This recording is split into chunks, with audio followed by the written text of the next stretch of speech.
Interesting for students to get started programming and coding and making.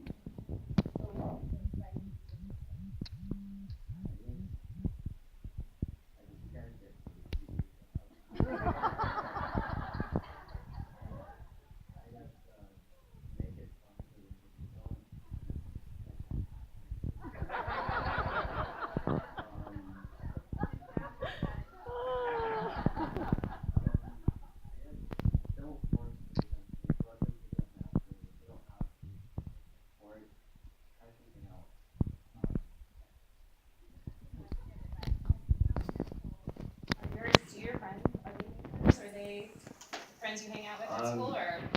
Yeah, I guess we have a robotics team, but I actually didn't join it. I'm on the football team, which is completely different. Um, but yeah, there are a lot of makers there that are pretty nice. Very cool. And do you have required classes at your school that you have to take for computer science? No, I don't. No. I don't take any. You don't take any at No, school? I want to do something different. Yeah. You can learn stuff at maker squares and on the internet. Yeah. Okay, good. Thank you. Isn't that amazing? Okay,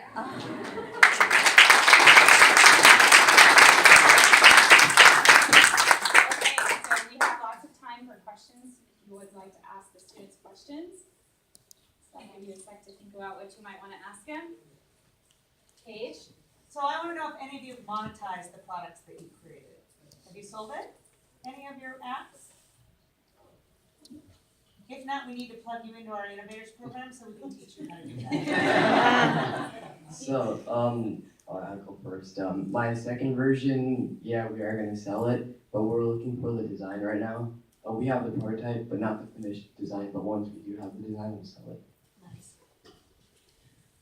Yeah, so for my cave mapper, I really, instead of wanting to sell it, because I don't really want money for it, I wanted to donate it, the second and maybe third version, to the many caves around the world, possibly if I can, because I'm sure it'll be really helpful, because that was the reason I started my project, so yeah.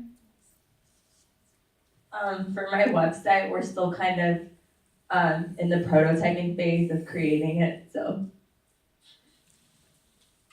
I haven't really given much thought of monetizing it. I just wanted to send a message that anyone can code and make it like a fun environment. So I haven't really thought of monetizing it. If you know anyone, let me know. It's expensive. You should monetize. What other questions do you have? Anika? Yes, first of all, I find it extremely inspiring what you're saying, and pretty amazing. It confirms a lot of things that we know, but just to see you doing what you're doing is simply beyond words. Because I think you probably also had good support from your teachers, I guess, at home as well, which is very important. My question is something that I'm dealing with. I'm teaching in Germany, and so when I see what you did with your social media page or your website, which is very interesting, I'm wondering, are there any issues with data protection, with privacy issues? Because I saw that you have to log in using Facebook, and then it says things like stealing, bullying, or stuff like that. So I suppose it's a private group, right? But still, is that an issue? And is that an issue in schools? Just very curious. Yeah. So for that project, it was more for practice, so it's not published anywhere. It was more for us to just kind of like learn how to code. So, but I'm sure if we did publish it, we'd have to think about all of that for the future. Is it something that you learn about in school as well? Or in school? The data or Protection, privacy issues. we learned about it at Girls Who Code. We actually took a field trip to Intel Security, so we learned about like everything there and how we should start protecting our computer and our social media and everything. So yeah, it is something that we are educated about. Other questions? How's everything balanced? So you take a lot of time to do what you do, but how about the other subjects?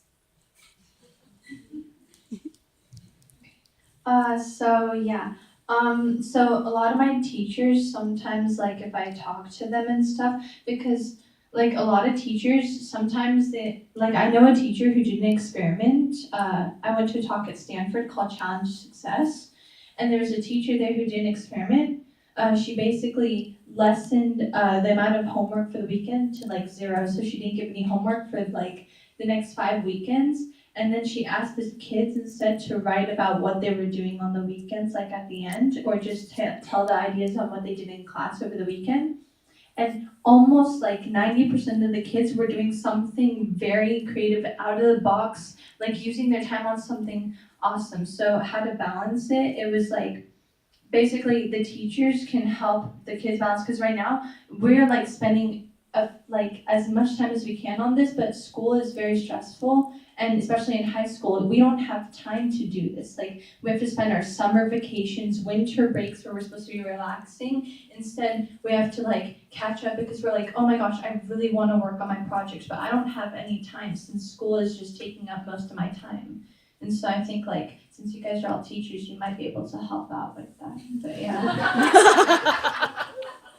I mean, I agree. It's really hard to kind of work on other projects at the same time as school. So, like how Sasha mentioned, we kind of just use our summer vacations and breaks to kind of work on our projects, because at school we have so many other subjects we have to worry about. We have to worry about our grades and college and everything.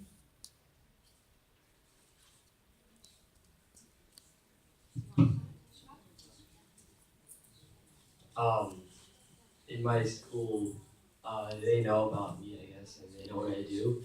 And what I like is that they don't treat me differently. So if I have a 100-point essay due, which I do have tomorrow, they said you have to get it done, which I actually like. That puts pressure on me, and I like pressure. I don't want to be different from anyone. But I guess I use my time differently. I end school at 2:30. I have football practice 3 to 5:30. Then I come home and then I start my homework, I guess. And if I have time, I have to just work on anything else that I want. And I finish my homework either in school, I do it in the car, or but my teachers are pretty laid back, so I don't get that much homework. I just want to say one more thing. So, like, yeah, imagine how society would be so much more different if the load was lighter. Imagine how many creative and interesting, because honestly, we are not the only people. Everyone has the potential to be creative, and even if you take the least creative person in the whole entire universe even, and put them inside a room full of duct tape, LEDs, batteries, different things, laptops, I promise you they will create something that you would have never even thought of. Everyone has the potential to be creative and stuff. And so really just having to lessen the homework load, if every school just lessened the homework load just by a bit, and didn't put such a pressure on grades, this society would change so much, like tenfold, literally. So yeah. Sasha, you have mentioned that every student should be creative, right? What do you think are the factors that some students haven't developed their creativity in the class? Yeah, so just like in the classroom, I know a lot of everything, by the way, is creative, even like cooking and stuff, I mean, cooking's cool, but so in the classroom, for instance, if classrooms were more project based, people would have the chance to, if we were graded on not writing essays. I mean, essays are awesome. I mean, not awesome, but you know what I mean, right? But you know what I mean. If school was more project based and more focused on a creative, more artistic aspect, people could express creativity and create, like, what are we going to do in the future, right? What is learning even for? I remember someone was telling me about what is education even for, Like, we need, like, that's a very tough question. Even if we're like, oh, that's an easy question, what is education really for? So how we can improve it in classrooms, the teacher can foster that artistic, creative side.